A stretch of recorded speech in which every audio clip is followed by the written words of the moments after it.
So I will chant and you can repeat. Om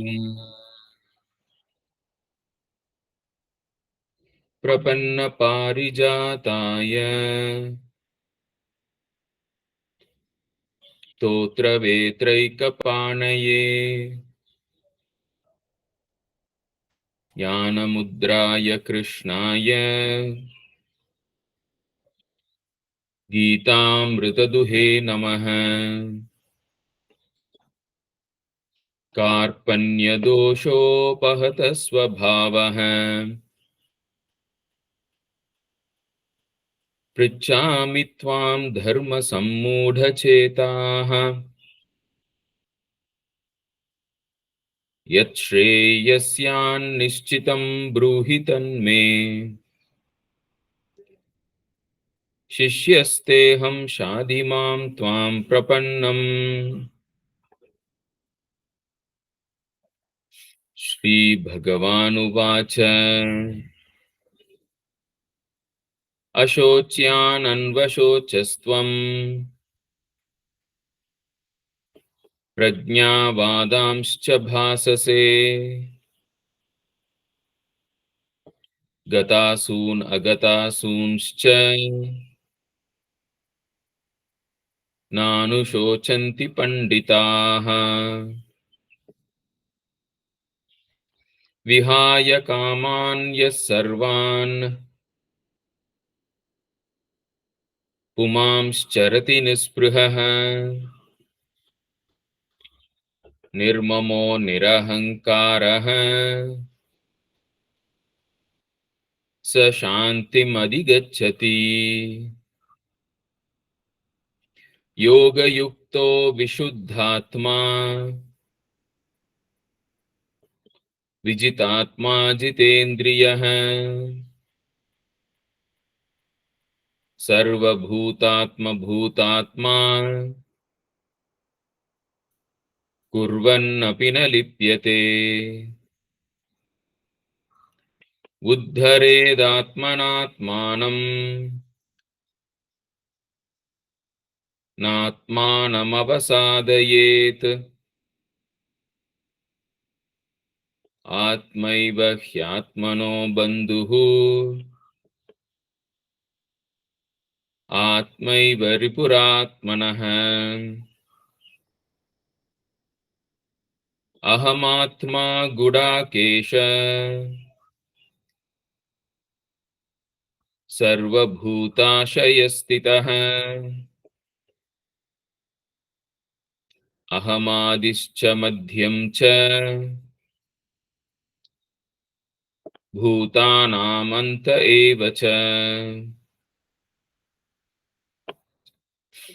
भोक्तारं यज्ञतपसां सर्वलोकमहेश्वरम् सुहृदं सर्वभूतानां ज्ञात्वा मां शान्तिमृच्छति। ये तु सर्वाणि कर्माणि मयि सन्न्यस्य मत्पराः अनन्येनैव योगेन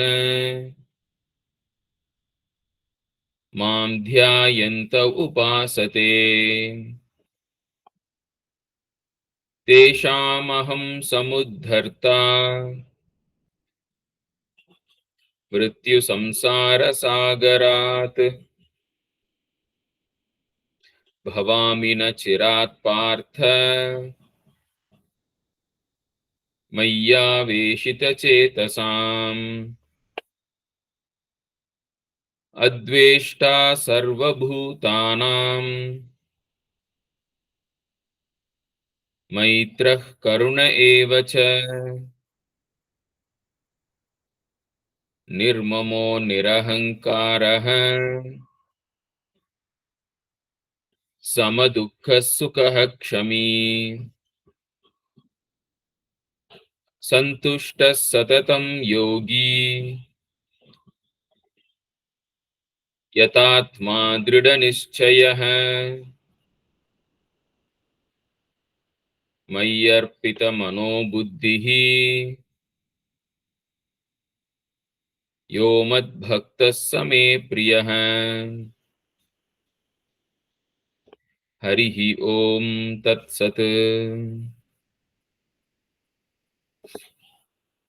So we have been seeing the Gita, and Krishna told Arjuna the essence of the entire Gita: Na anushochanti panditaha. Wise man does not grieve. Right?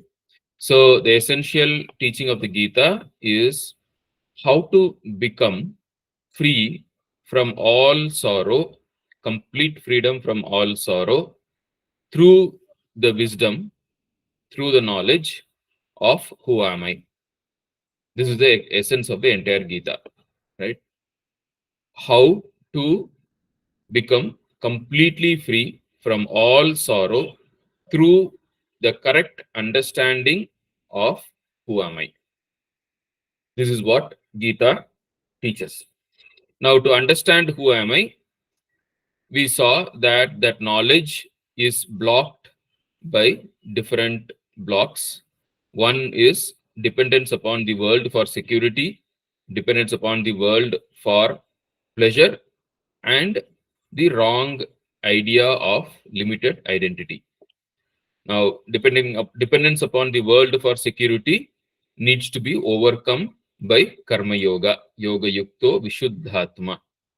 And then dependence upon the world for pleasure has to be overcome by dhyana yoga, vijitatma jitendriya, we saw.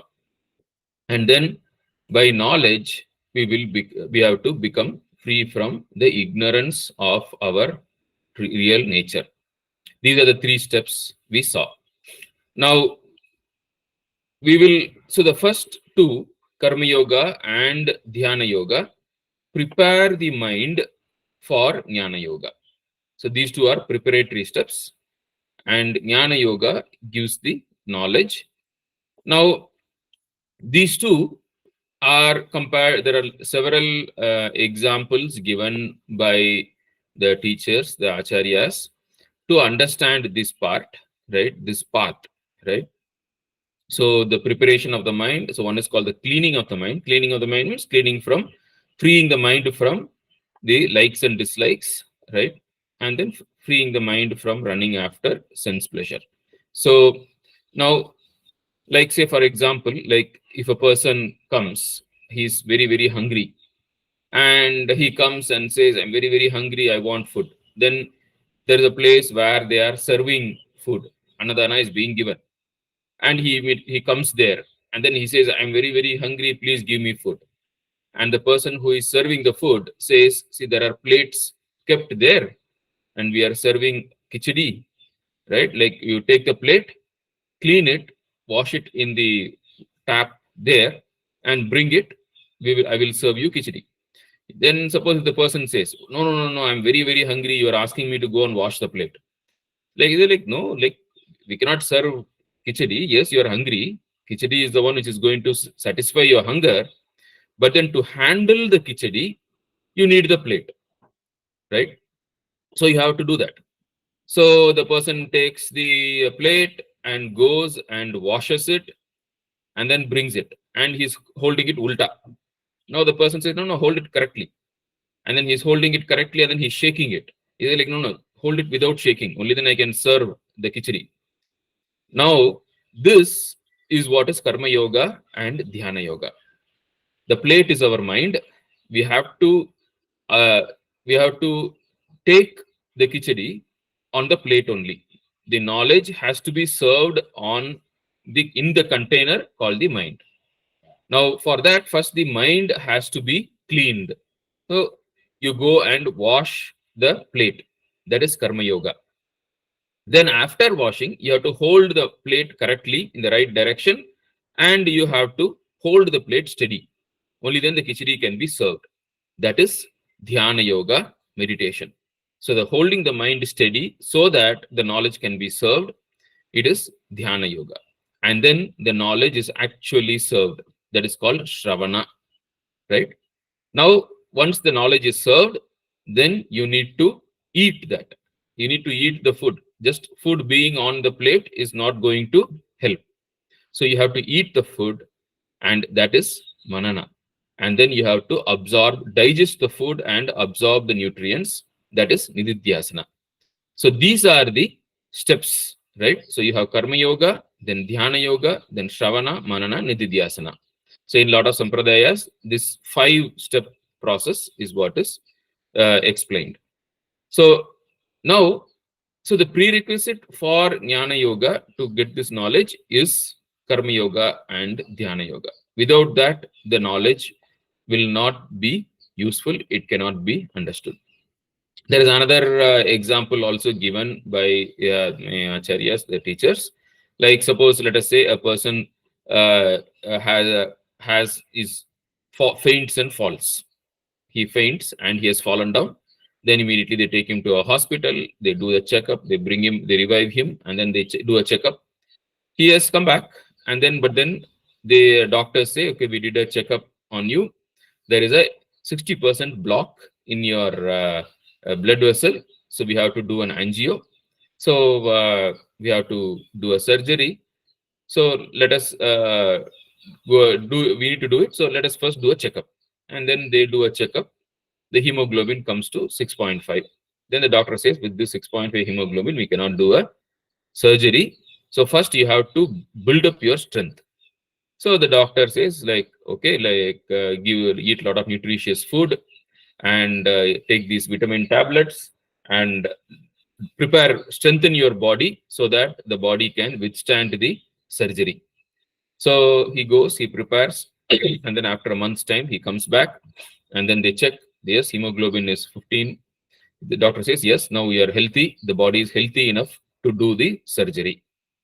Then they take him to the operation theater. They give him anesthesia. Otherwise, if they do the surgery without anesthesia, the body will resist, right? The person will resist the surgery because the body doesn't know that the surgery is good for it. The body cannot distinguish between a surgeon's knife and a murderer's knife. So the body will resist. So you have to give anesthesia.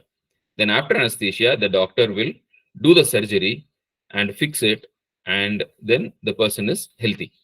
Now these three again is the process. So preparing the body, strengthening the body to withstand the surgery is called karma yoga, right? Karma yoga prepares the mind so that the surgery called jnana yoga will work.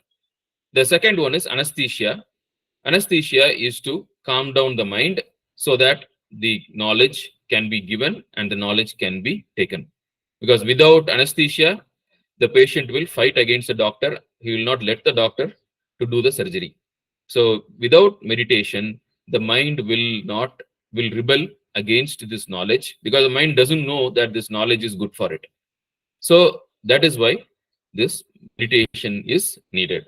So karma yoga and dhyana yoga are prerequisites for jnana yoga to work, right? So this is what we saw, right? And so this two-step process, we saw like how the Panchakosha Viveka comes and helps us here, right? So we identify that there are 5 layers, and we do the two-step process. First is as uh, as Jivatma, I identify myself with the body, and I identify myself with the Jivatma, the Karna Sharira, to help me to give up the identification with the body and mind, right? So first, I say I am the Jivatma, I am the Karna Sharira, I am not this body, I am not this mind, I'm not the Annamaya Kosha, I am not the Pranamaya Kosha, I am not the Manomaya Kosha, I am not the Vijnanamaya Kosha. I am the wielder of free will. I am responsible for this. And the Karna Sharira has Punya, Samskara, right? Jnana. So my goal is to develop these by doing this. Now, this is the Karma Yoga and Dhyana Yoga is done at this first stage of the whole process. This prepares the mind to the next step, where we go for Jnana Yoga, Shravana Manana, Nididhyasana. Right? So we also saw in the roadmap, right? Once basically this the first step makes the person a yoga roda. Yada hi na indriyarteshu na karmashu anusvajyate sarva sankalpa sannyasi yoga rodastadochyate. Right? Sixth chapter, fourth shloka defines what is the state of the yoga roda, which is attained by karma yoga and dhyana yoga, and that is the preparation for the jnana yoga. Now, this is what is described in the Prakarana Granthas by Shankaracharya as Sadhana Chatushtaya Sampanna. The Yoga Ruda state, which Gita talks about, is the same as the Sadhana Chatushtaya Sampanna Adhikari. So, that is a person to whom the Jnana Yoga will work immediately like a charm. So, now what we will do now is having known having defined this first stage, like who am I as the Jivatma in the previous class. Now we will go now into the next step, which is the Jnana Yoga, where we will go beyond the individuality also. Now, this knowledge of who am I is what is going to save us from the from all sorrow. So we will see how it works, and by the grace of Bhagavan and by the grace of our Acharya Parampara, now this is a very very subtle knowledge, and it is given in a method which is a traditional method, Adhyaropa Apavada method, which is what is followed everywhere here also. And so it is a very subtle knowledge. The truth is so simple that we always overlook it. The truth is not complicated. The truth is very, very simple that we always overlook it. So you have to have an open mind. And so to present this, we present it through various ways, and each way will present one aspect of the truth from one angle. And so you have to go through it deeply, listen to it with complete involvement, and by the grace of the Lord and the Guru, you might get an aha moment where you just understand it in a flash. The truth has to be understood in a flash based on whatever the prakriyas through which the truth is conveyed. And depending on the person, each person, one person might get the truth when one prakriya is explained, another person might get the truth when another prakriya is explained. And if you don't get the truth even after going through all these prakriyas, don't worry, no problem. Strengthen your karma yoga and dhyana yoga and go through the teaching again, and have pray to the Lord that the Lord blesses you with the knowledge. So it is not logic. You cannot explain through logic. It is beyond logic. But we will explain through logic. We'll show through logic because that is the best that we have. And so strap your seat belts and let us start the roller coaster ride. And this is the peak of Advaita. This is the peak of Vedanta. And with prayers to the Lord, to prayers to Guru Maharaj, I hope a few of you get this knowledge when listening to the Prakriyas. So this is the shloka which we'll take up. And once when someone asked Ramana Maharishi, which is one shloka which has the essence of the Gita, he pointed out to this 10th chapter, 20th shloka. I will chant and please repeat loudly. Ahamatma Gudakesha Sarvabhutashayastitah Ahamadischa Madhyam Cha Bhutanam Anta Eva Cha. So the Lord says, I am the pure consciousness residing in the heart of all living beings. I am the beginning, middle, and end of all beings. So let us see what this word consciousness means. So we are going one step beyond what we saw as I as an individual in the previous class. Here we are going transcending the individuality also. Now we will understand how what is this, right? So the what is to be understood is who am I? I am the pure consciousness. I am pure consciousness. So if you understand what is consciousness, then you have understood who am I. The word consciousness. What is the real meaning of the word consciousness? Chaitanya, Shuddha Chaitanya, right? Pratyagatman. So those are the different words used. Atman basically means I. Atman is just the meaning of the word Atman is I. So to understand this, what is consciousness? I'll give you one example. Suppose you are in a dark room, right? And suppose you are in a dark room, and so the room is so dark you can't even see your hand, right? If you stretch your hand in front of your face, you cannot see your hand. It is so dark, completely dark, pitch dark room. Now I ask, right, Avik, is there a pen on the table? I ask Avik, I ask you, if is there a pen on the table? Now what will you say? You will say, the room is dark. Let there be light, or let switch on the light, or give me a torch. I will see and I will tell. So now I ask next question, Avik, are you there? Now to answer the question, are you there? Will you say, switch on the light, give me a torch, let me see and tell? No. You will say, yes, I'm here. Now, to see, to tell whether there is a pen on the table, or whether even there is a table or not, whether there's a pen at all or not, you are saying, I need a light, I need a torch, I need an external light, I need an external torch. But if I ask you, are you there? You are saying, yes, I'm here. So now, what light did you use to answer the question, are you there? How did you know you are there? Right? How do you know you are there? You can't even see your hand. How do you know you are there? Right? What is that light by which you know of your own existence? Now, that light is called consciousness. That light by which I know I am. Right? I, right? This awareness, this knowledge of I, right? Even when I have no perception of this body, I have no perception of this body, but then I know I am there. I, right? This I is consciousness. Now we'll look at another prakriya, right? Another line of thought. Now we saw that this five koshas we saw. We saw the five koshas. The first kosha was Annamaya kosha, the body, right?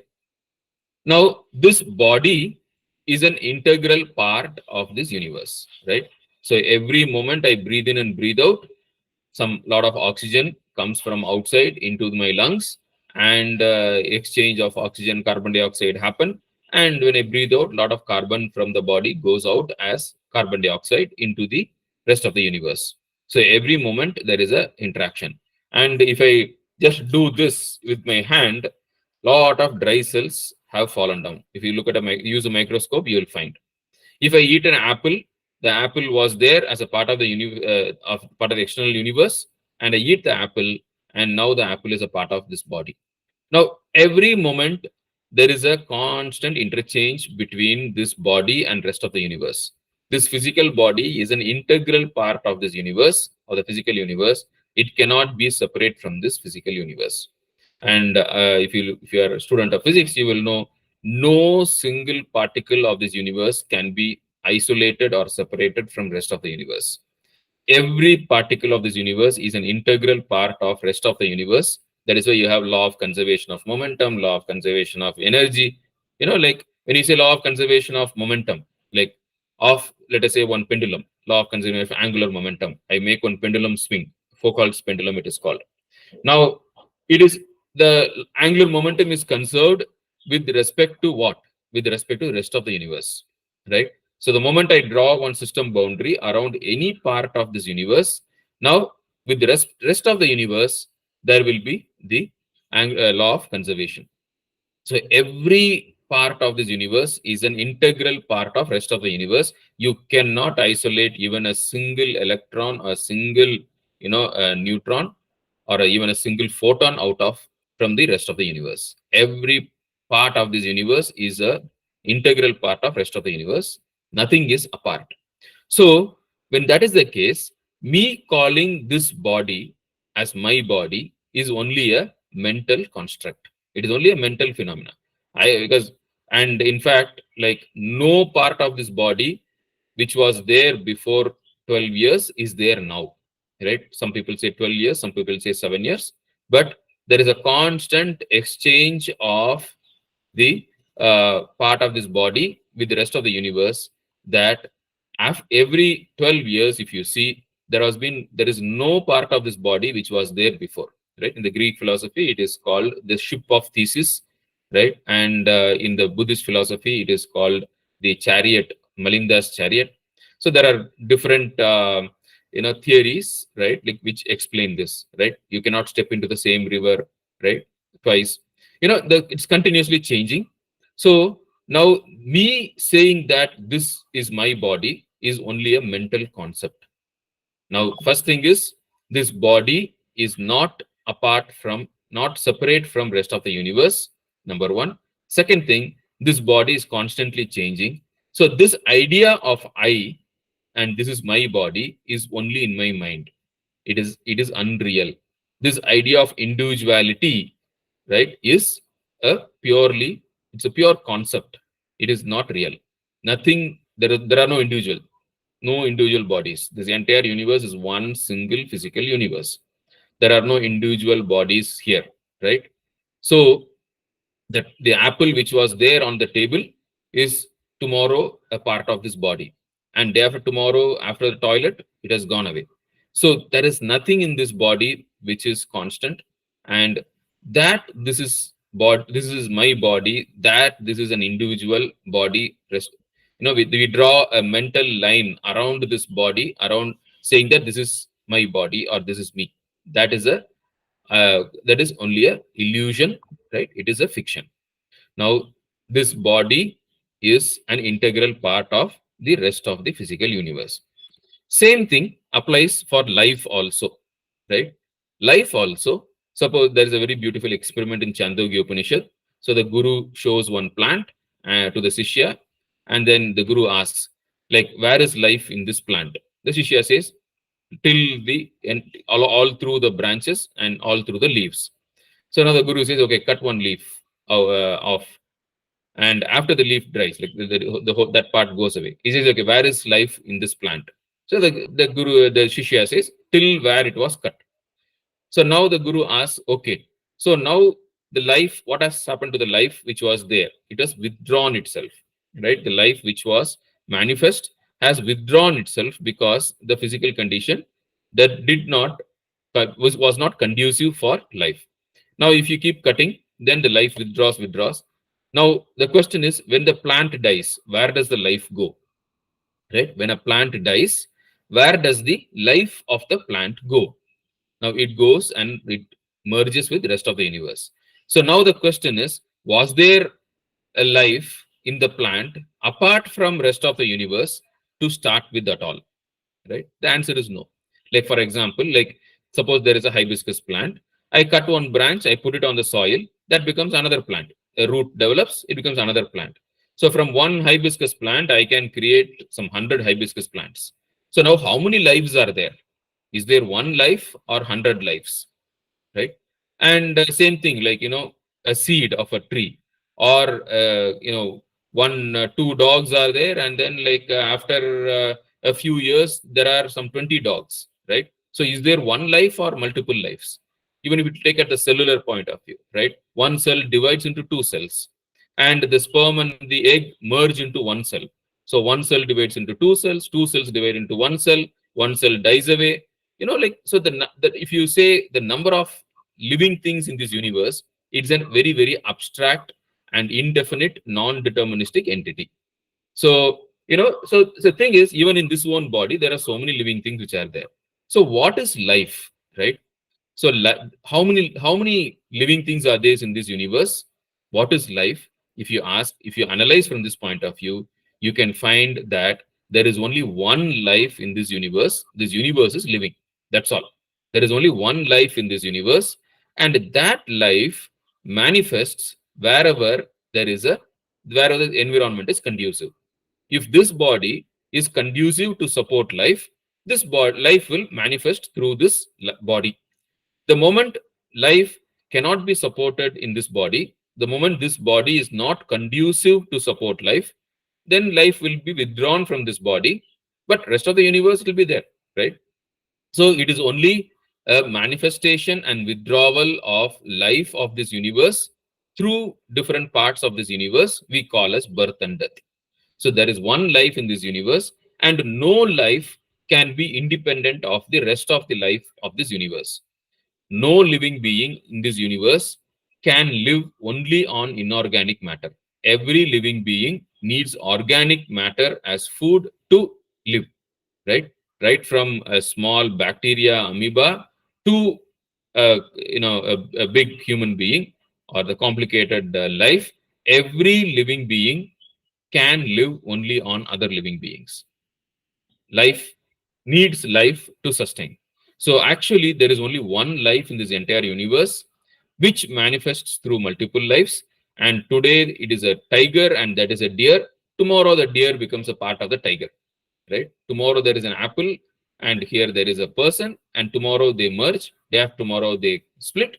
So there is a constant interaction of life between different living entities in this universe, because there are no multiple living entities. There is only one life in this universe. There is only one living being in this universe.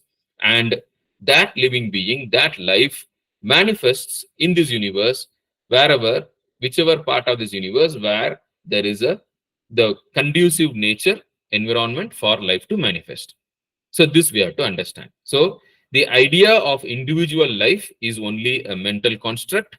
The idea of individual life is only a imagination. It is an illusion. There is only one life in this entire universe. Now, if you understand this, the same logic we understand. It's easy to understand in the physical universe. Slightly difficult, but still we can understand for the mental universe, for the life, the pranamaya kosha. The first one is the annamaya kosha becomes annamaya jagat.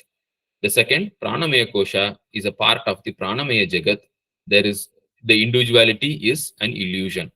The same thing applies at the mental level. It is slightly difficult because we are all very emotional beings. It is difficult. The same logic applies there, right? Which, in fact, Carl Jung, right, the great psychologist, he calls it as the universal unconscious, right? That's what. So the mind is also the same level, and intellect is something which we can understand easily, right? So we say like, I have got some idea, right? But then like no idea is independent of the other ideas which we have picked up from this world, right? Now, even today, even now, right, we are talking. Now, how are we able to communicate? Because our nursery school teacher taught us A for apple, B for banana. From there it started, right? And we have so many ideas, so many concepts, the meaning of these words, right? Everything we have picked up so much from rest of this universe, and because of that we are able to understand what we are communicating now. So when we say I have a new idea, no idea is new, no idea is original. It is just a combination of two ideas which have been picked up from this universe only. So there is this universal universe of ideas, right? This universe of ideas is there, right? And we just have picked up something, and then there is a combination, and then that becomes new, and it's called a new idea. There is no new idea.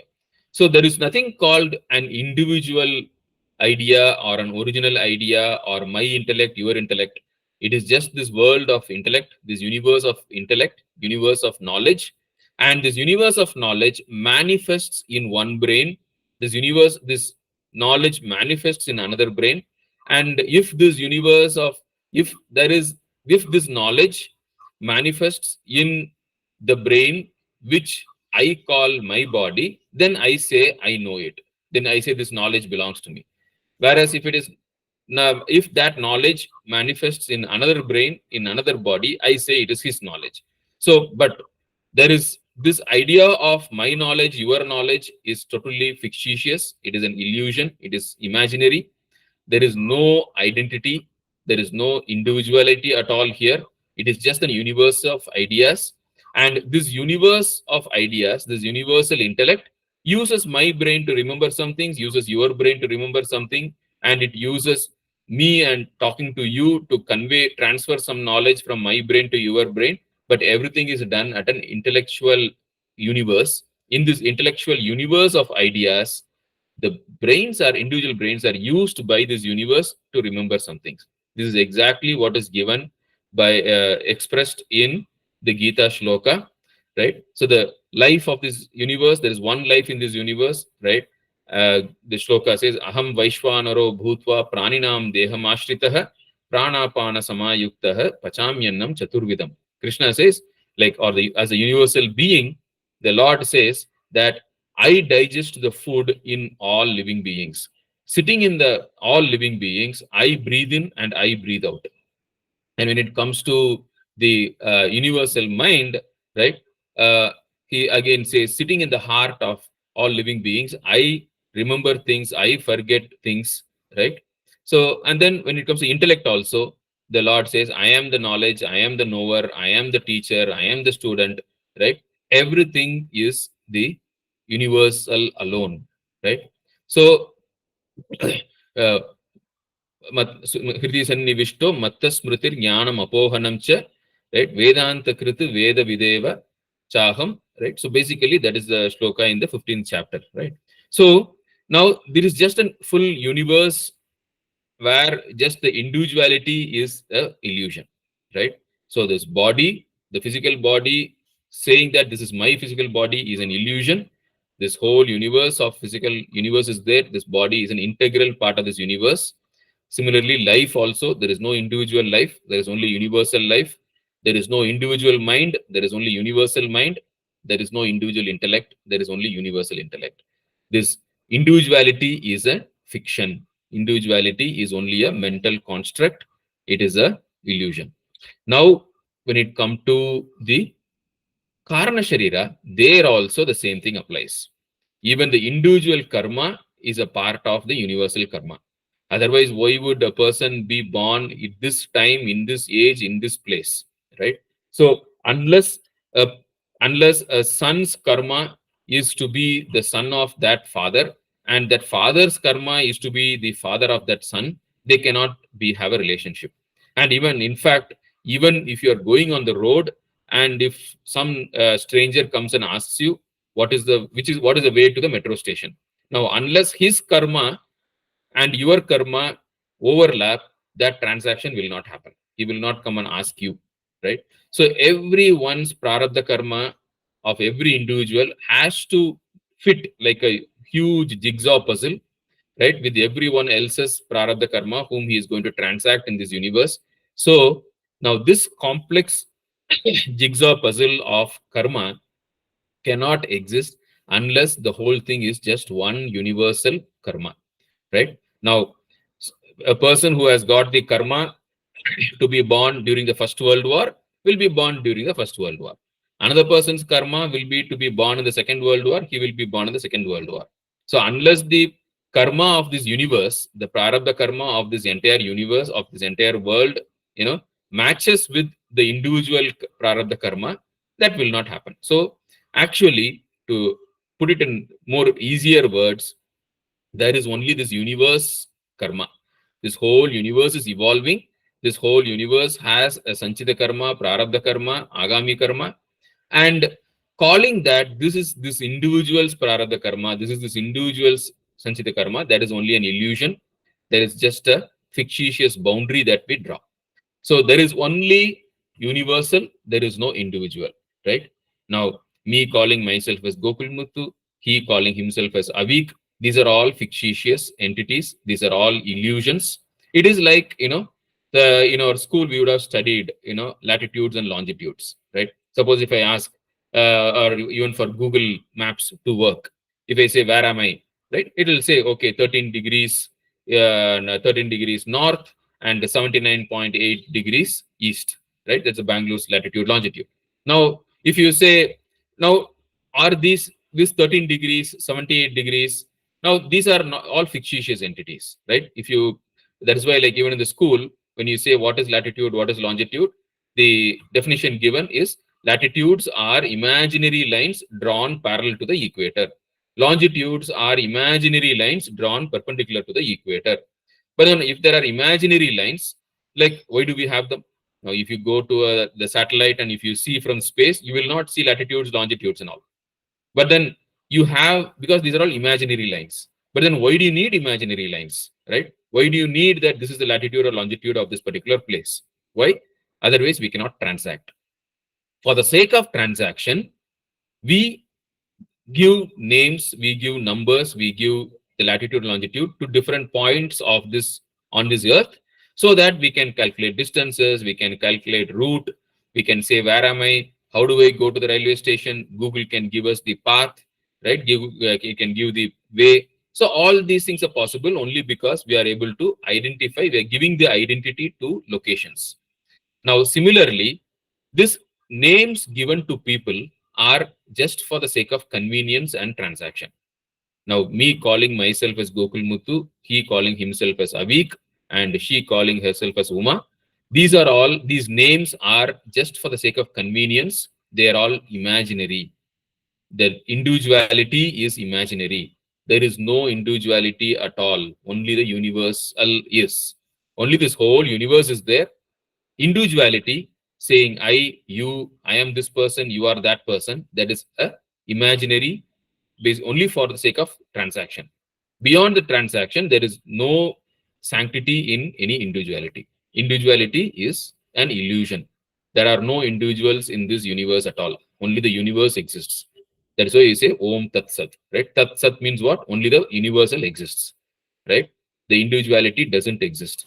Individuality is only an illusion. It is just for the sake of convenience, for the sake of transaction, that we have given names to different people. But actually, there are no different people at all in this universe. It is just the universe existing at all the five layers. We have seen that the universal alone is there. The universal alone is real. The individuality is unreal.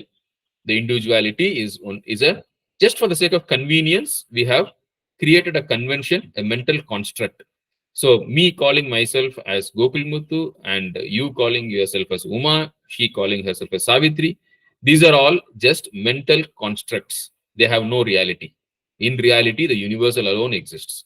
Right? Individuality is imaginary mental construct. Now, this is what we see when we look at it logically. Right? Now, beyond these, now who am I? Right? Beyond the five koshas, the whole everything is given back to the universe. So the universe alone is there, everything is universe. So now who am I? I am the witness beyond the five koshas. I am pure consciousness. I am the awareness. I am the witness of this entire universe, which includes this body, mind, right? All the five koshas are given back to the universe. Only the universal exists, individuality doesn't exist, and I am pure consciousness. I am pure witness to this whole thing. So beyond the five koshas, who am I? What is my identity beyond the five koshas? Now that is consciousness, right? So this is another way of looking at it, right? Now each one is different way of looking at it, and you will, as you understand more and more from different angles, you will be able to put them together and you will be able to come up with the correct understanding of consciousness. Remember, we are trying to understand what is consciousness, right? What is the meaning of this word consciousness? Who am I, right? I am not this five koshas. Beyond the five koshas, I am. And I am that light by which I can identify myself in a dark room, right? So that is another angle which we saw. Now we'll go for one more angle. Okay. So now we will understand what is adhyasa. This adhyasa is a very, very important concept. which we need to understand. In fact, Shankaracharya's the introduction to Shankaracharya's Brahma Sutra Bhashya is called Adhyasa Bhashya, because there Shankaracharya takes this topic and he explains beautifully. Now here I will explain to you using a modern prakriya, a modern kind of example by which we can understand this adhyasa very, very easily. Adhyasa is a very, very, very easy concept. Okay. If you understand the concept, then you can understand very easily. So let us see. So now here you see there are 16 points, 16 dots are there. Just be with me, listen carefully. There are 16 dots. Okay. 16 dots you are able to see. Fine. Now, if I ask you, can you count the number of squares in this picture? This picture is there. This is actually a standard analytical question. If you are appearing for JE or if you are appearing for CAT, or any job interview or any competitive exam, this is a standard question. They'll give a grid like this and say, count the number of squares. Now, let us count the number of squares in this, right? Now, you can say, okay, fine. There is 9 squares are there. This is 1 square. This is 1 square, 2, 3, 4, 5, 6, 7, 8, 9. 9 squares I can count. Now, the squares all need not be of the same size, right? So then I can count one big square like this, 10, right? Then I can count 11, then 12, right? Then 13, then 14. So 14 squares I can count. Can I count more? Yes, I can. Like, why should a square be like this only? A square can be tilted also. So 15, right? 15, 16, then 17, and 18, right? 45-degree angle tilted, 4. So 18 squares I can count. But why should they be tilted like this only? They can be slightly tilted also. So I can count this square here to here to here to here to here. The 1 square is there, you can see, right? So that is square number 19. Then similarly, this square also, here to here to here. So 20. So 20 squares I can count, right?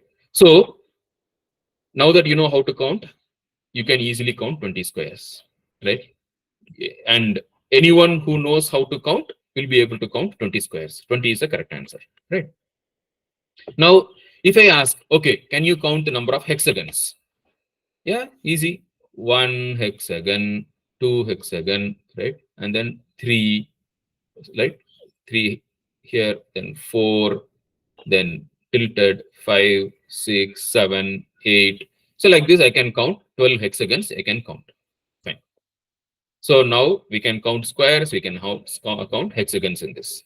So now the question is, are the squares and hexagons real or imaginary? We counted squares and hexagons. Now, are the squares and hexagons in this that we counted, are they real or imaginary? Now, if we say they are real, before I asked you to count the squares and hexagons, you did not see squares and hexagons, you saw only dots. You saw only dots. I am sure none of you would have seen hexagons and counted hexagons when I just showed you only this 16 dots. You didn't see it. Even now your eyes don't see it. Even now your eyes don't see squares and hexagons. Only your mind sees squares and hexagons. So they are not real. The squares and hexagons are not real. Are they imaginary? No, they are not imaginary, because whether you count only 20 squares. I also count only 20 squares. Anyone who counts will count only 20 squares. There's a consistency in it. And anyone who counts will count only 12 hexagons, not more, not less.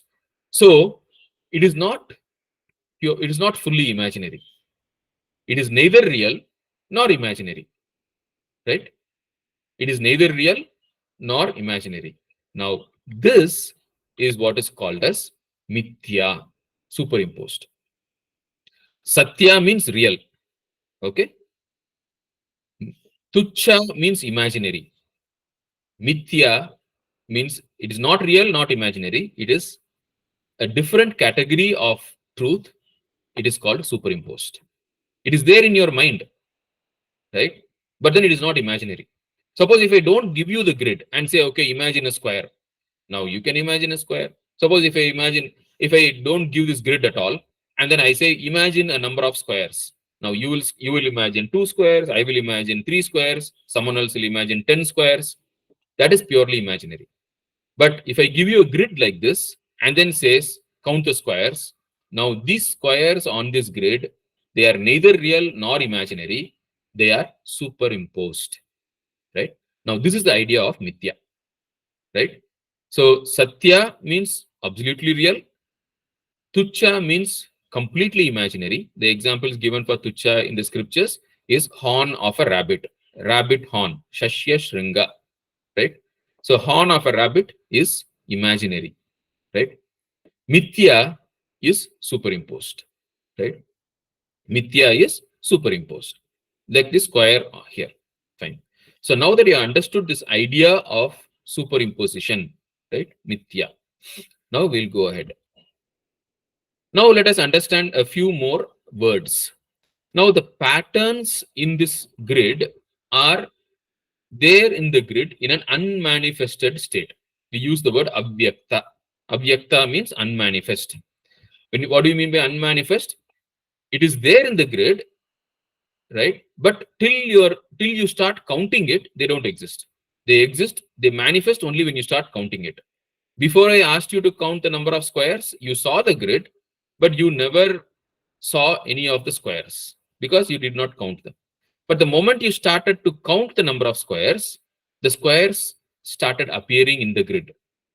So they started manifesting in your mind on the grid.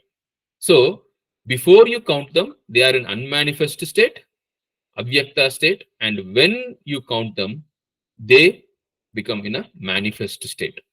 Okay. Now the patterns are a superimposition of our mind on the grid. Up to this, we all understand. Clear? Fine. Now this is called adhyasa. Adhyasa means superimposition, right? There is something which is real, and you superimpose something else on that reality. Right? The superimposed thing is called mithya, and this is what is called as adhyasa. The superimposition is called adhyasa. Okay. So now that you understood this concept, let us try to analyze this universe, right?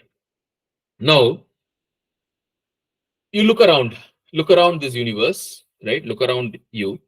You see something red color, right? I see here something red color. Now what is this red? Why do I see this as red, right? I see that as red because that absorbs all the colors except red, and it reflects only that frequency. So I see it as red.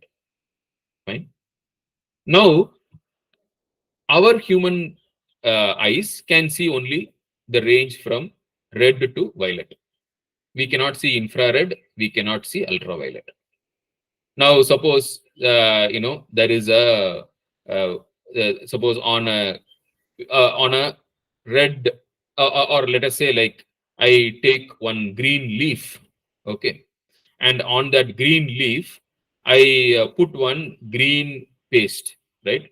I prepare one, let us say, like, I prepare chutney. Let us say I have one out of coriander leaves, I prepare some coriander chutney, fine, which is green in color.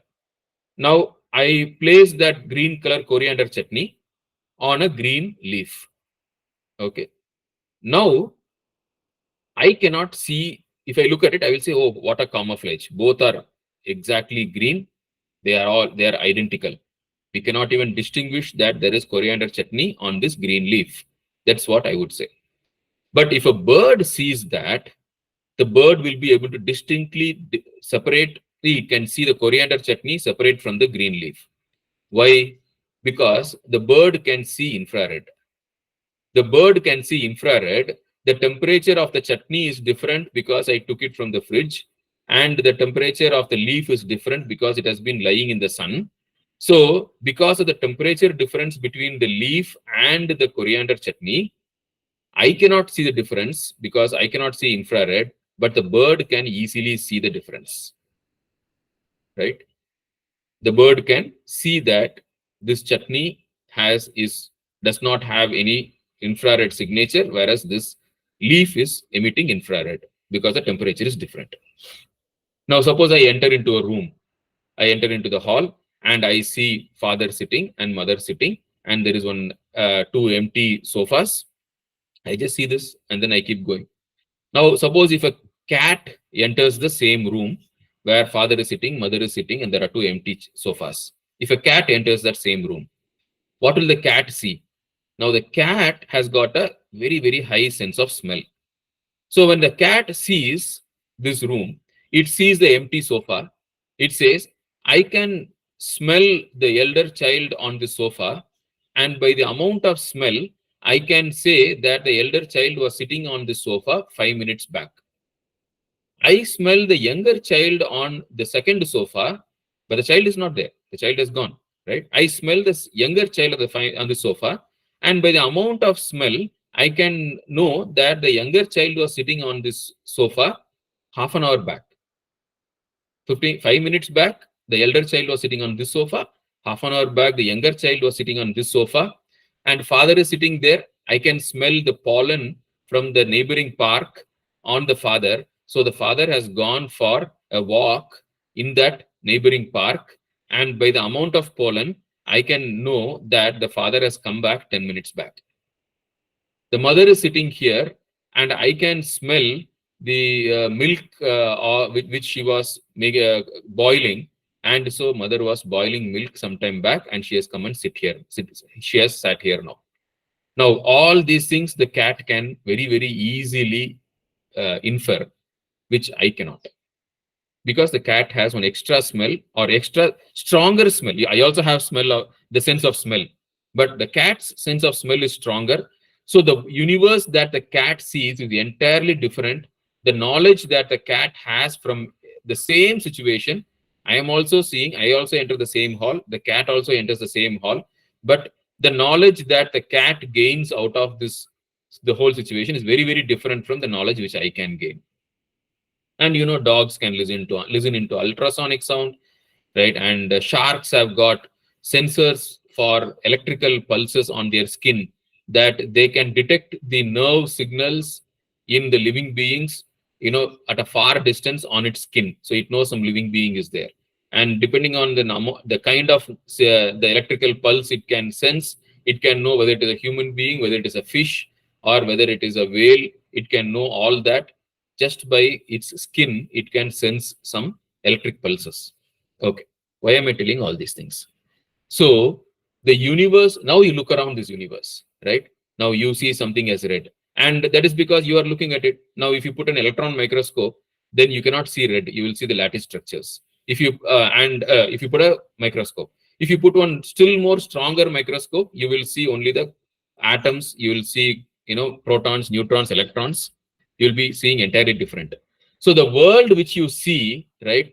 The table, the laptop, the mouse, the screen, the window, the wall, the color of the wall, everything is an illusion. You see that? Everything is an illusion. This whole illusion is created by the limitation and the capacity of your senses. The limitation and the capacity of your senses has created this entire illusion called this world which you perceive with your five senses. This whole thing is an illusion. What exists in reality beyond this illusion, beyond this experience, beyond this what you see, you have absolutely no access to.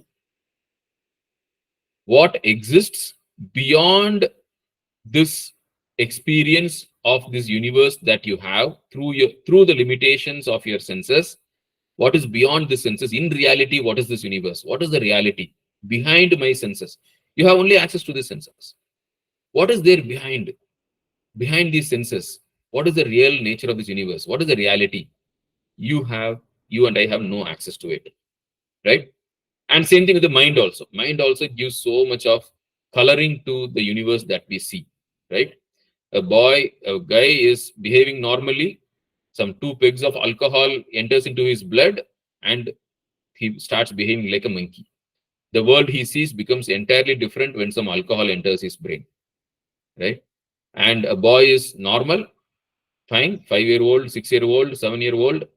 He enters his teens, some chemicals, some hormones enter into his blood, and the world he sees is entirely different. The way he looks at different genders is entirely different. The moment some hormones enter into his bloodstream, right? So the world which we see is very, very different. Some guy is an insurance agent. Everyone whom he sees, he looks only as a potential, insurance, life insurance, like a person who will take one policy, right? Everywhere he sees, he looks people only as potential policy holders. That is the vision of the perspective of this world of an LAC agent. Unfortunate. So basically, every the whole universe that we see is entirely colored by our mind, right? We see our mother differently, our sister differently, wife differently, a stranger differently, our brother differently, our neighbor differently, right? And a shopkeeper differently, employee differently, employer differently, manager differently, right? It's all in the mind. Our mind colors what we see, what we think, the attitude, behavior. So much of coloring by the mind is done. So our senses also color the universe that we see. Our mind also colors the universe that we see. Whatever we see, we are seeing through this window of our senses and mind, and we have absolutely no access to the real world that exists outside of the senses and mind. What is the real world out there, right? We have no access. So this universe is a superimposition by our senses and mind, right? But on what? What is the substratum? That is what is called as Brahman. The unmanifest substratum of this universe beyond our senses and mind is called as Brahman. The unmanifest substratum of this universe beyond our senses and mind is called Brahman. Now you remember this grid. The grid was there. The grid, the dots, that is Satya. The squares and hexagons exist only in your mind. It's a superimposition. The squares and hexagons exist only in your mind. It is a superimposition. Similarly, the universe that you see is a superimposition by your senses and mind on the unmanifest substratum behind called Brahman. And we have no access to the Brahman. We don't know what this Brahman, how it is, what it is, because we have no access. All the access we have is only through our senses and mind. And we know that there is a Brahman which exists unmanifest only because we see this manifest universe. The manifested universe, which is a superimposition, is the proof that the unmanifest substratum exists behind our senses and mind. It's a proof. So there is absolutely no doubt that Brahman exists. Because if the unmanifest substratum does not exist, then this world will be an imaginary world. It will be imaginary. It is not imaginary. It is superimposed. Right? It is superimposed on the Satya Vastu called Brahman. This is what is called as Brahma Satyam Jagat Mithya.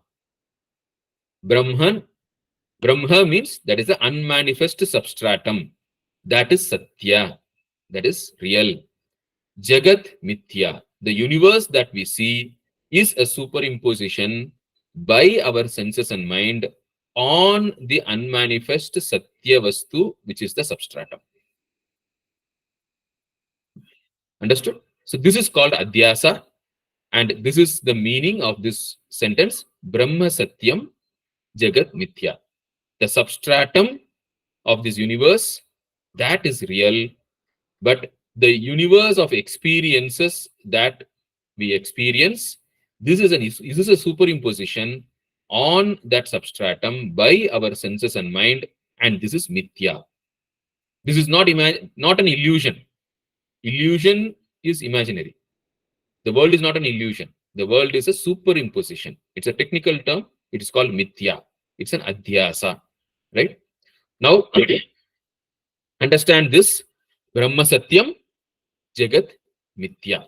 Okay.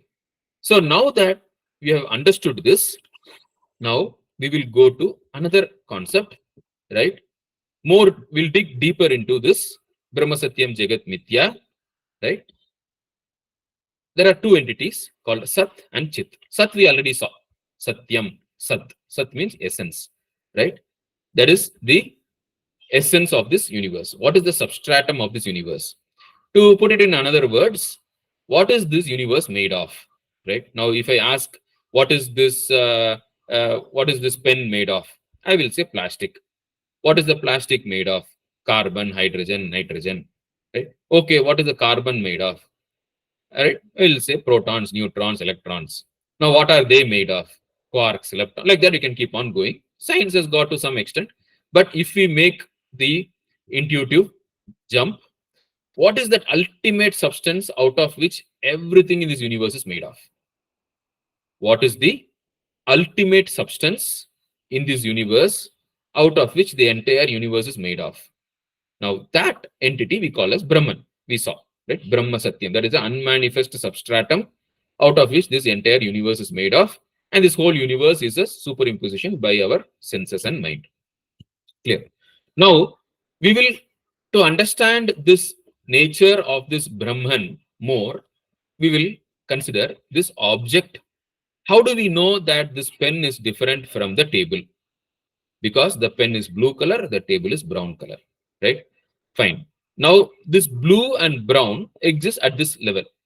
Now, if I put one powerful microscope, right? If I look at it put an electron microscope, then I see that the pen is also made of protons, neutrons, electrons. The table is also made of protons, neutrons, electrons. There is no difference between the pen and the table at that level. Okay, the pen and the table have no difference because the property of blue and brown exists only at a superficial level. When I go a multiple level deeper, if you put a microscope, very powerful microscope, the whole idea of blue and brown don't exist. The colors and all don't exist. Texture and all don't exist. Only charge and spin and momentum, like those different kind of properties exist. So to basically, like if I use the instrument of which can detect colors, I will see the colors of that object.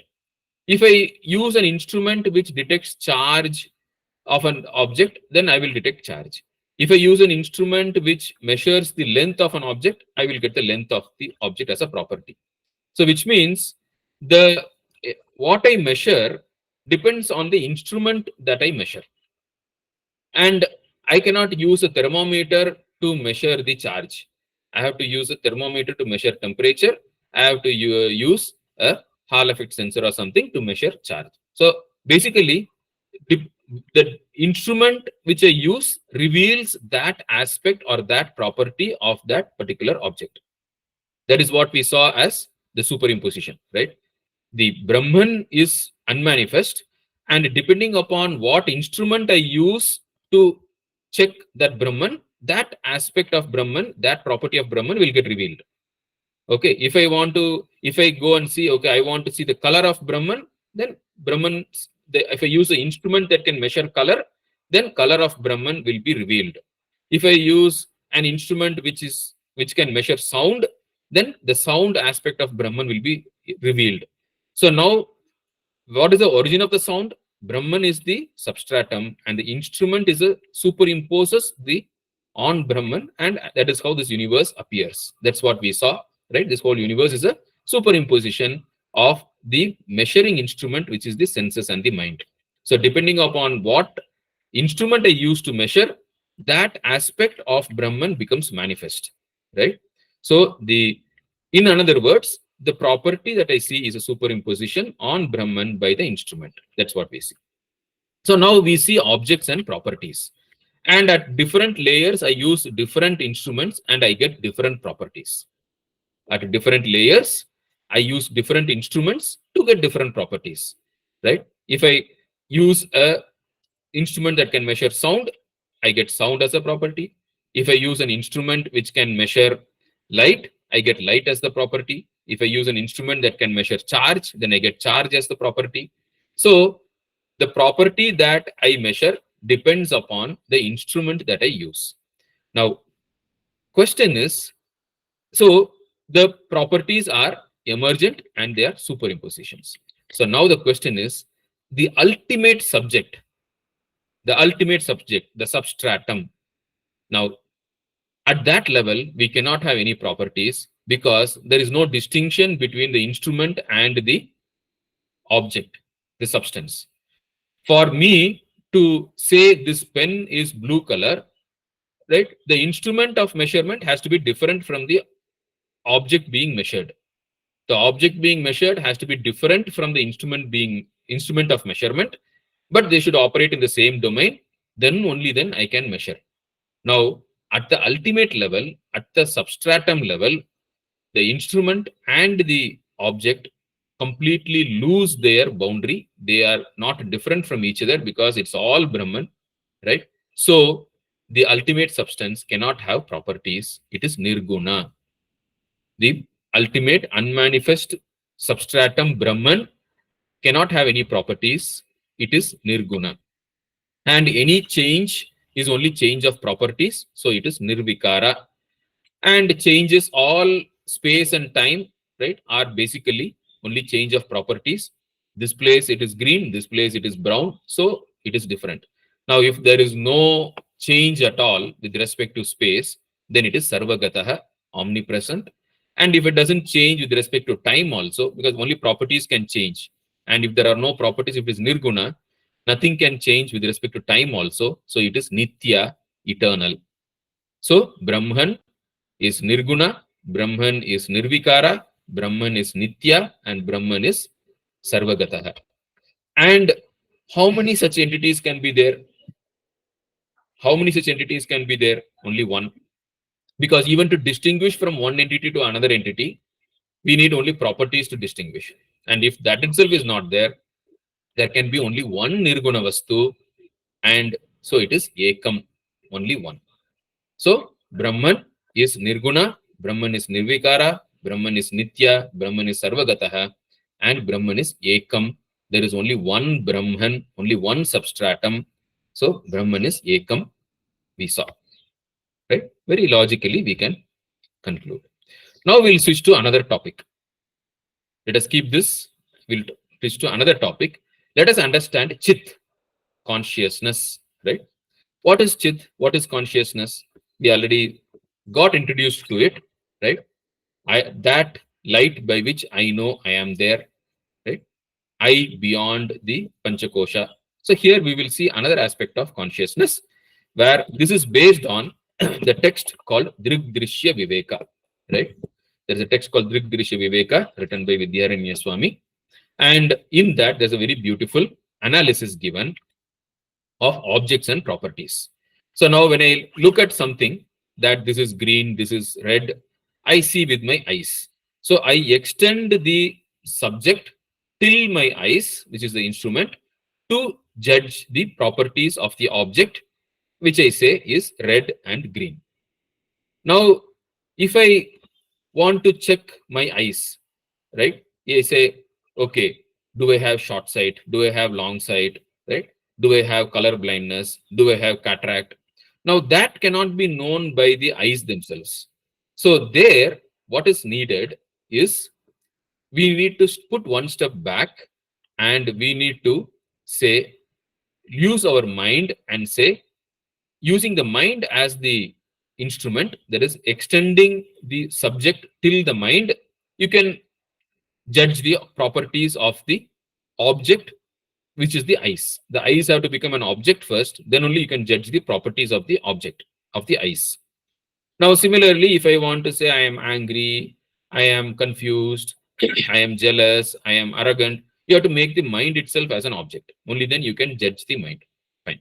So now, to judge the properties of anything in this universe, we have to make that as an object first. We have to objectify it.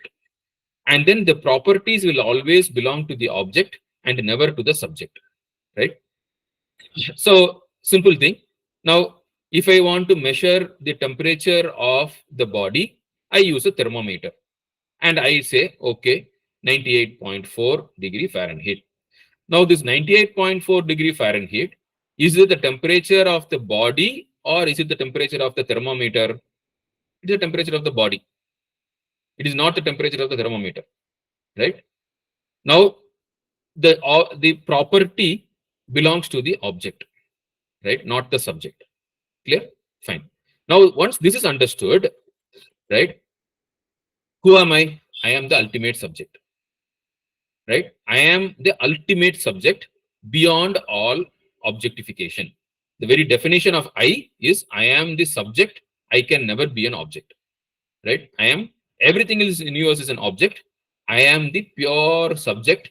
I am the ultimate subject, right? Which can never become an object. I am the subject. I means I, consciousness. I am the subject, right?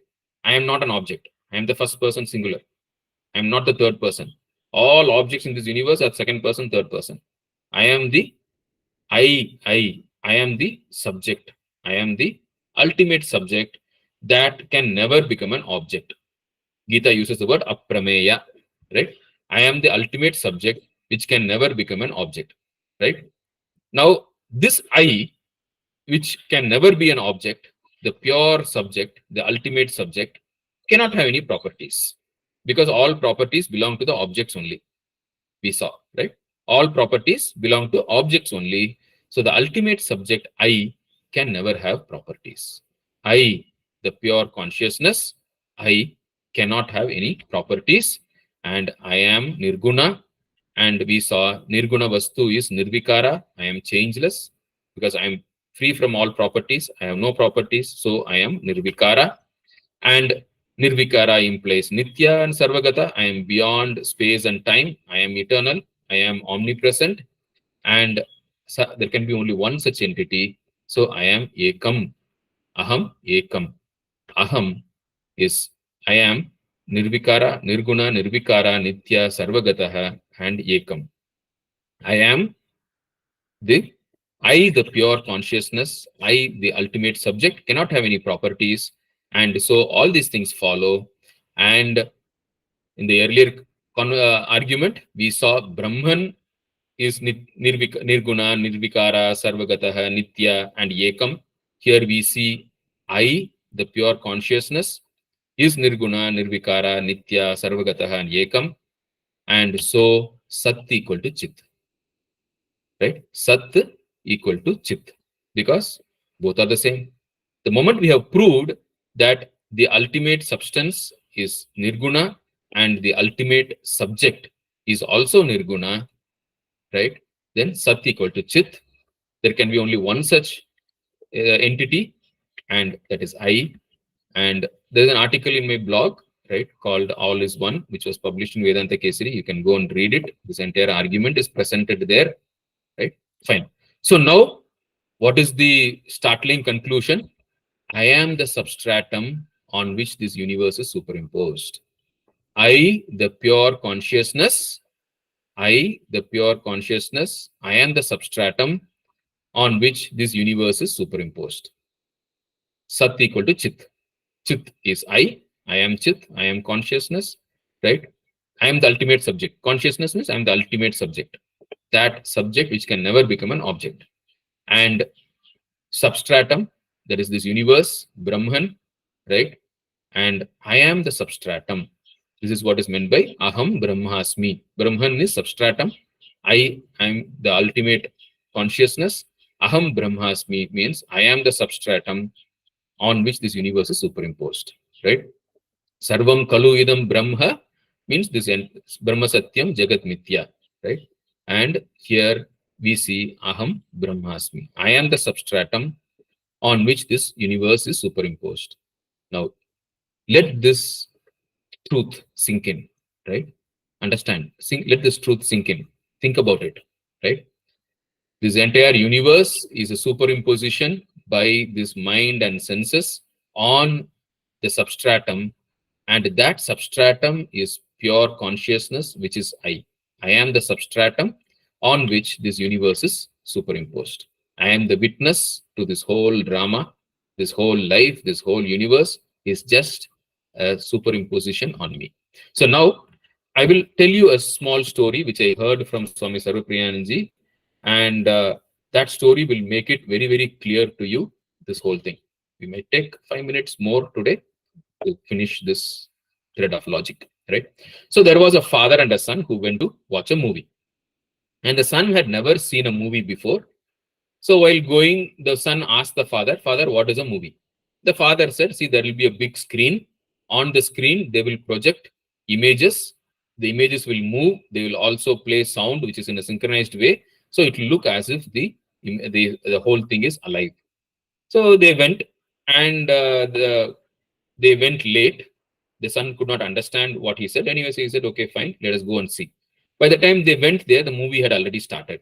And then they found their seat and they went and sat. And then they saw the movie. Now the son saw the movie and the father also saw. Then the son asked the father, "Father, you said there will be a screen on which they will project. I don't see the screen, right?" Then the father said, "It's there in front of you. On the screen only they have projected the movie." The son said, "No, no, I don't see the screen." Now the father asked, "Okay, tell me, what do you see?" So the son said, "I see a lion." Then the father said, "Okay, okay, behind the lion, what do you see behind the lion?" The son saw, "Oh, behind the lion, I see a tree. I see a tree behind the lion." Then the father asked, "No, no, behind the tree, what do you see behind the tree?"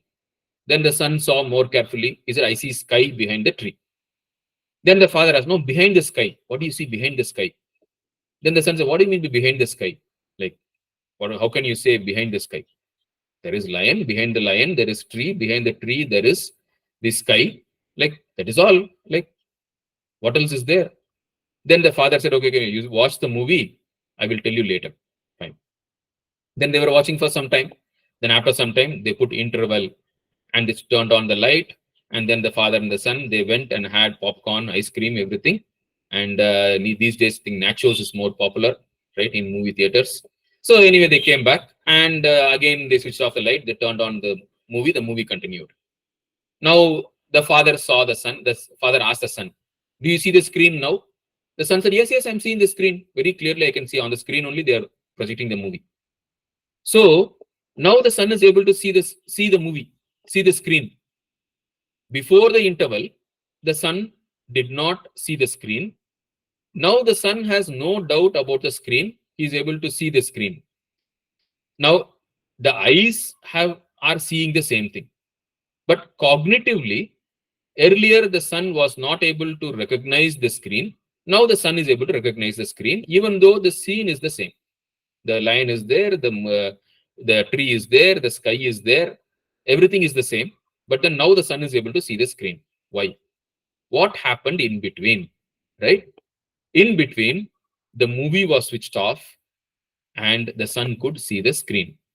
So, for one moment, if the movie is switched off and if you're able to see the screen, then after that, even after the movie restarts, you have no doubt about the screen. This is what Patanjali calls as Chitta Vritti Nirodha, right? So, Chitta Vritti Nirodha, one moment, if you're able to get a if you want one glimpse of the screen, then you have no more doubt about the screen. And like you can see the screen even after the movie has restarted. Now, in this world, also the same thing. Now you have seen I, the substratum, that is this screen, right? And this universe is the movie. Okay. And if you take the movie as 2012 movie, in that movie, right, you have volcanoes, you have earthquake, you have flood, you have storm, everything happens. But the screen is not burnt by the volcano, the fire in the movie. The screen is not wet by the flood in the movie. The screen is not torn by the earthquake in the movie. The screen is not blown away by the storm in the movie. Why? Because the movie is a movie. The screen is one more level of reality higher than the movie. The screen can never get affected by what is there in the movie, right? Now, when you realize that I am pure consciousness, then life will not touch you. Gita talks about this, like he says, water cannot wet it, fire cannot burn it, wind cannot dry it, weapons cannot cut it. And it is interestingly matches for this 2012 movie where you have all these things. And the screen is not affected by it. So now I am the screen, I am pure consciousness on which this entire universe is superimposed. This whole movie is getting projected on top of me, on me as the screen. The screen can never get affected by the movie. So nothing in this universe can affect me. I am the witness. Now I cannot be touched by anything in this movie. I am the screen, right?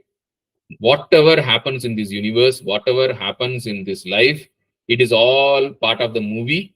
It is all part of this whole drama. And I am the witness, I am the screen, and my reality is higher than the reality of this world. My reality is higher than the reality of this world. This world is just a superimposition.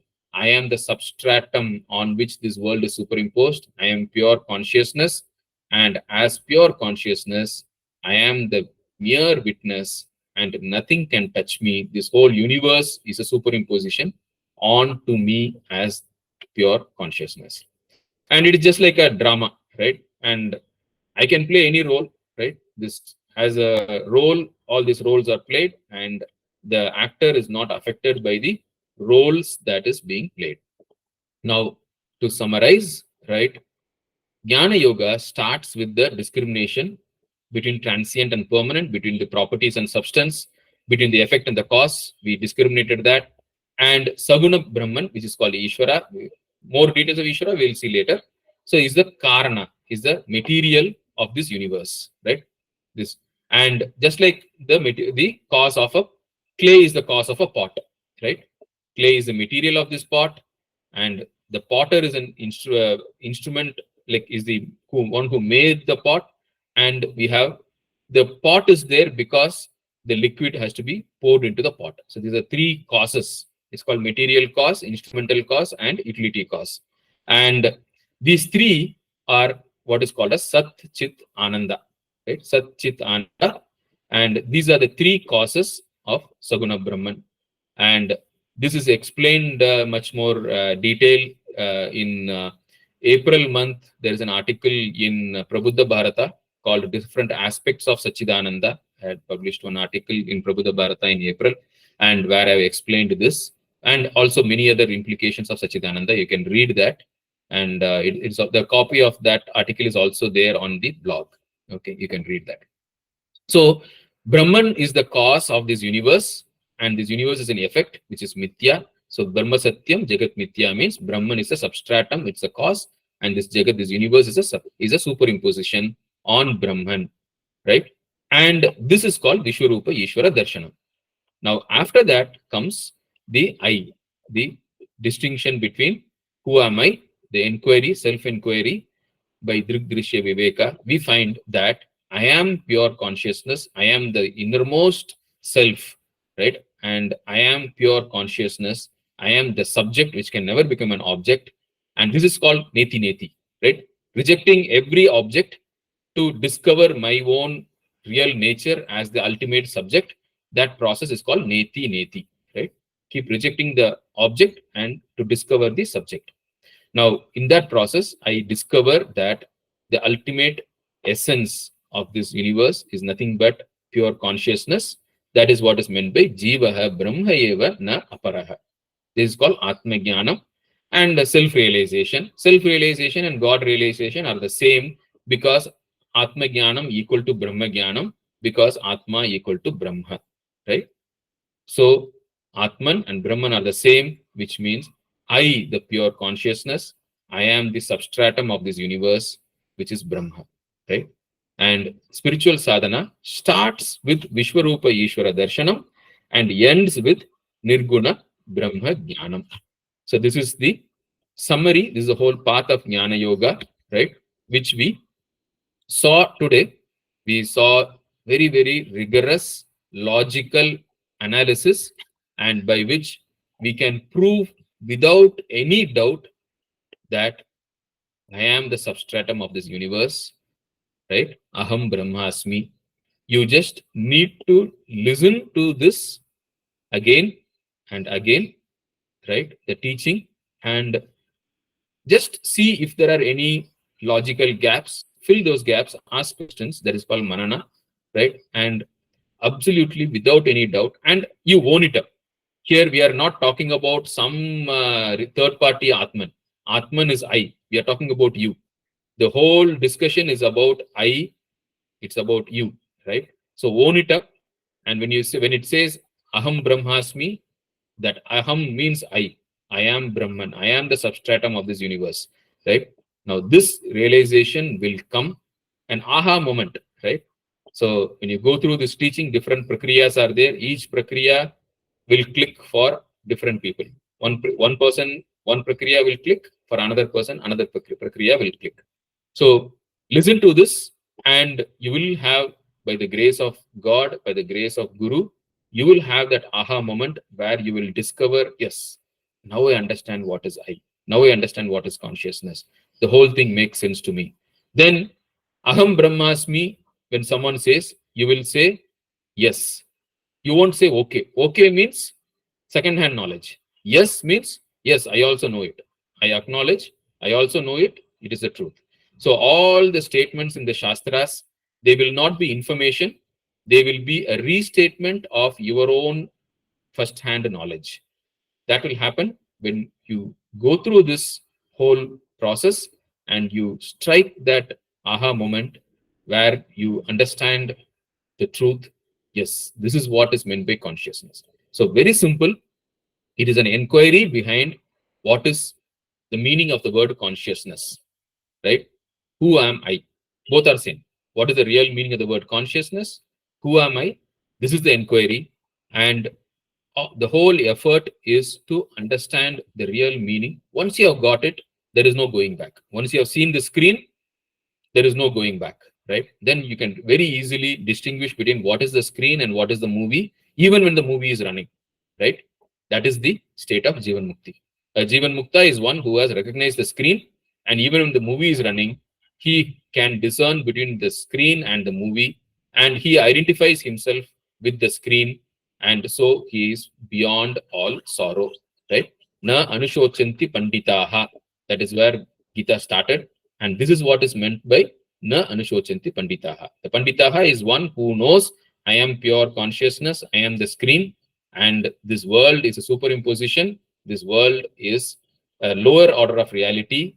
It's just a movie which is projected onto me, the pure consciousness, and the movie can never affect the screen. This world can never affect me. It can never touch me because I am pure consciousness, right? I am the Atma, Aham Atma, right? And so this world cannot touch me, and so na anushochanti, right? Ana anushochanti panditaha means this, right? Now, this is called Atma Jnana, knowing I am pure consciousness, right? Knowing I am pure consciousness. And moment you know correctly that I am pure consciousness, you also know that this entire universe is a superimposition on this consciousness. I am the substratum of this universe. Aham Brahmasmi, right? So we are already over time. We will stop here, right? I know some of you will have some questions, right? So maybe we can take a couple of questions today, and it's a deep topic, and we will continue the topic tomorrow, right? And tomorrow we will start with some questions, right? We will have a quick revision tomorrow, and we will start with questions. So now, if anyone has some questions, we can discuss for maybe 5-10 minutes.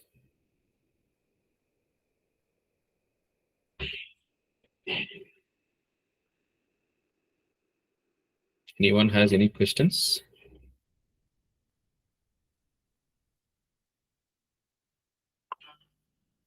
Okay, fine. So, yes, Abbas. Yeah. Yes, sir. The question is a bit naive, but because you gave some time, I thought I will ask it right now. Mm. Um, when we say that the world is a superposition on me, there is a feeling of uh, me and something which is being superimposed on me, or a superimposition which is probably getting self-generated. There is a sense of duality. Are we still not at Huh. Advaita? Good question. So, why is there superimposition? That is the question, right? Why can't I exist just like that? Why is there this universe at all, right? Mm. And is this Yes. universe a second entity? What is the nature? What is the reality of this universe? Is this universe a second entity other than Brahman? If this, those are the questions, right? Right? Yes. Yeah, good, interesting question. I think we'll discuss it tomorrow. I think it's a yeah, it needs to be answered. So we'll discuss it tomorrow. Good. Yeah. Any other questions? Fine. So what I will do is I will try to post the recording right as soon as possible on into the same playlist on YouTube where all the other recordings are available. So I would recommend that if you get some time today, you can later, like probably recording will take 2 3 hours to complete and come up. So you can take some time today to listen to it again, so that tomorrow, if you have any questions, we can discuss, right? And so this is the ultimate knowledge, and this knowledge, by the grace of Guru, by the grace of my teachers, Paramarthananji and Paramasukhanji, right? This is something which you know it's by the grace of Guru alone that you can understand this knowledge, right? So, and this is the this is the ultimate truth to be understood, right? This is what is Advaita about. Who am I? I am pure consciousness. What does that mean? How is this universe a superimposition on me, right? So this, try to understand, listen to it again and again, and with prayers to Guru and Ishvara, right? We'll end today. We will chant Om Shanti Shanti thrice, and we will end, right? Om Shanti Shanti Shanti Harihi Om Tat Sat Shri Ramakrishna Arpanamastu. Jai Ram Krishna. Jai Ram.